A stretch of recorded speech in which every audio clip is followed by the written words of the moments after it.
इसलिए मैं कहता हूं सरकार हार्टलेस है, इमोशनलेस है सरकार। आप गरीबी का मजाक उड़ा रहे हो और कहते हो कि आप 3,000 मांग रहे थे, हम 6,000 में नौकरी करा लेंगे। ये गरीबी का मजाक उड़ा रहे हो आप लोग। ये जो 69,000 जो भर्ती का सवाल है, शिक्षकों का सवाल है, क्या नेता सदन यही आपका नारी बंधन है? आप लड़कियों को पीटेंगे, अपमानित करेंगे, उनको लाठी पड़वाएंगे, चिन्हित करके अधिकारियों को पोस्ट करेंगे, ये अधिकारी इसको मारेगा, ये पुलिस का इसको छेड़ेगा। ये सरकार का काम नहीं है अध्यक्ष मोदी, सरकार का काम नहीं। अगर आप वाकई में महिलाओं के पक्ष में, नारी बंधन के पक्ष में, और जो नए सदन में वो पास हुआ है बिल, अगर उसके पक्ष में 1% भी हैं, तो आपको उन बेटियों को, बहनों को बुला करके बात करनी चाहिए थी कि आखिरकार क्या नाराजगी है। बताओ, हमारे नेता यहाँ इधर बैठे हैं जो आपको सहयोग कर रहे हैं, क्या ये 69,000 भर्ती वाले बच्चे आपसे मिले कि नहीं मिले? बताओ, क्या जवाब है आपके पास उनके लिए? न केवल 69,000 में जो आंदोलन कर रही है उन बच्चियों के साथ व्यवहार है जो कि डायल 100, जिन्होंने उत्तर प्रदेश के घर परिवारों में न जाने कितनों की मदद की होगी, उनके साथ क्या व्यवहार हुआ है? क्या व्यवहार हुआ उनके साथ? उन्हें दिवाली नहीं मनाने दी, सर्दी थी, बरसात हो गई, उन्हें बाथरूम में रुकना पड़ा। ये नारी बंधन है। इसलिए मैं कहता हूं सरकार हार्टलेस है, इमोशनलेस है सरकार। उन बेटियों के साथ जो व्यवहार हुआ सर्दी में, न केवल 69,000 में जो आंदोलन कर रही है उन बच्चियों के साथ व्यवहार है जो कि डायल 100, जिन्होंने उत्तर प्रदेश के घर परिवारों में न जाने कितनों की मदद की होगी, उनके साथ क्या व्यवहार हुआ है? क्या व्यवहार हुआ उनके साथ? उन्हें दिवाली नहीं मनाने दी, सर्दी थी, बरसात हो गई, उन्हें बाथरूम में रुकना पड़ा। ये नारी बंधन है। ये माने सदस्य बैठी है बीजेपी की, अगर मैं कोई बात गलत कर रहा हूं द फ्लोर ऑफ हाउस, ये जो महिलाएं सदस्य जाएं उनसे पूछें कि बताओ सरकार ने क्या किया था उनके साथ व्यवहार? क्या उन्हें बाथरूम में नहीं रहना पड़ा? इन्होंने रजाइयां छीन ली, कंबल छीन लिए, वो लाठीचार्ज किया और पीटा गया। कई उसमें प्रेग्नेंट थी और गरीब परिवार की बेटियां हैं, कोई संपन्न घर की परिवार की बेटियां नहीं है।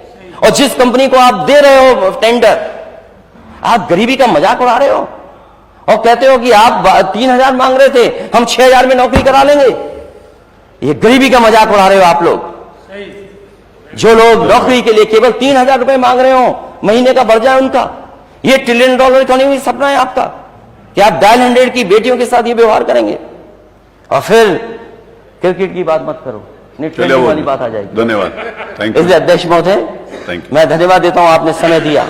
और ये अनुपूरक बजट जो लेकर के आई है सरकार, अगर पुराना पैसा नहीं खर्च कर पाए हैं तो ये पैसा क्या खर्च करने के लिए लाए हैं कि जेब में पहुंचाने के लिए लेके रहे हैं?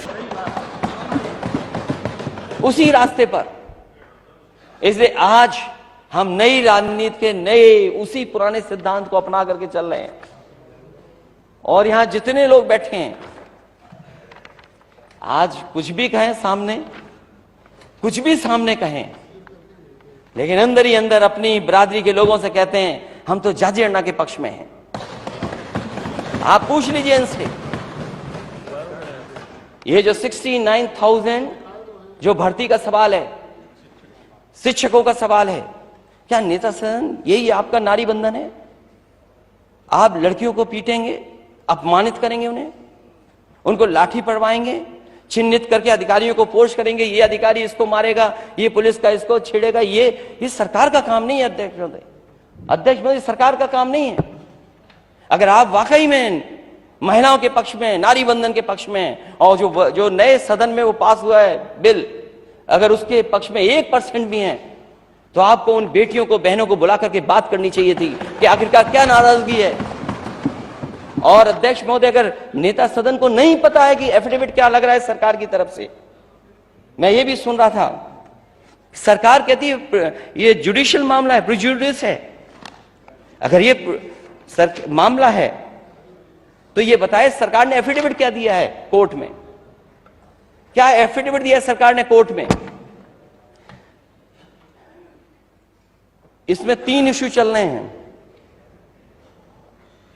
कट ऑफ मार्क्स, दूसरा इश्यू है रॉन्ग क्वेश्चन आना क्वेश्चन पेपर में, तीसरा आरक्षण का।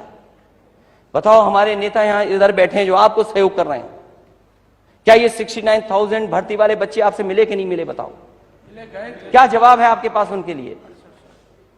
केवल मंत्री बने रहोगे आप?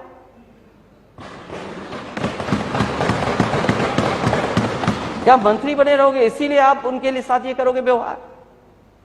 आप बताइए, wrong side cut off marks में उनके साथ हुई, आरक्षण को लेकर के हेराफेरी हुई। क्या आपको नहीं पता हेराफेरी? आप तो मोबाइल छीन रहे थे। अगर वो बात कह रहे हैं अपनी, कभी कभी होता है ब्लड प्रेशर होता है कुछ लोगों को, चेक कराना चाहिए। हालांकि जो मशीनें लगाई थी सरकार ने वो सब फेल हो गई, सब मशीनें फेल हो गई। कुछ चल नहीं हो तो मुझे नहीं पता। तो आप देखिए कि क्या स्थिति है। कब का एड था? 5 दिसंबर का अटैचमेंट था, 5 दिसंबर का अटैचमेंट था। रिटर्न टेस्ट जून में हुआ 2019 में, और आज तक उन्हें लड़ना पड़ रहा है डबल बेंच की बेंच में। केस अभी भी रेगुलर सुनवाई हो रही है आपकी। और जो एफिडेविट दिया सरकार ने, वो क्या एफिडेविट दिया है? अध्यक्ष महोदय, सरकार एफिडेविट दे रही है, मतलब ऐसा एफिडेविट हाई कोर्ट में लगा रही है सरकार कि जो रॉन्ग क्वेश्चन थे उसके हम 1 नंबर देंगे आपको। ये गलती किसकी थी? क्वेश्चन पेपर में रॉन्ग क्वेश्चन आ जाना किसकी गलती थी? मैं तो अपने जो जाति जनता को मन ही मन में मांग करते हैं, मैं उनसे कहूंगा कि अगर लॉलीपॉप मंत्री नहीं है आप लोग, तो ये एफिडेविट जरूर पढ़ना आप लोग। ये एफिडेविट पढ़िए कि सरकार ने एफिडेविट क्या दिया है, और उनकी मदद होनी चाहिए। उनके आरक्षण के साथ खिलवाड़ हो रही है, और एक बार लाठी नहीं खाए, एक बार अपमानित नहीं हुए इस लखनऊ में आकर के। कोई नेता पिछले बिरादरी का, पिछले वर्ग का नहीं बचा होगा जिसका दरवाजा उन्होंने नहीं खटखटाया। इससे ज्यादा शर्म की बात कुछ नहीं हो सकती। इसीलिए अध्यक्ष महोदय, मैंने पीडीए का नारा दिया, पीडीए ही एनडीए को हराएगा। और अगर आपने पढ़ा हो, सुप्रीम कोर्ट के चीफ जस्टिस क्या कह रहे हैं? Caste still resilient, affirmative action works to dismantle inequalities. क्या खराब बात है ये अगर हम आरक्षण मांग रहे हैं? और पढ़ना चाहिए क्या लिखा उन्होंने। ये उम्मीद जगाता है, आरक्षण आस देता है हमें आगे बढ़ने की, हमें उम्मीद जगाता है। क्या चीफ जस्टिस ऑफ इंडिया ये नहीं कह रहे हैं? क्या आप हम लोगों से कह रहे हैं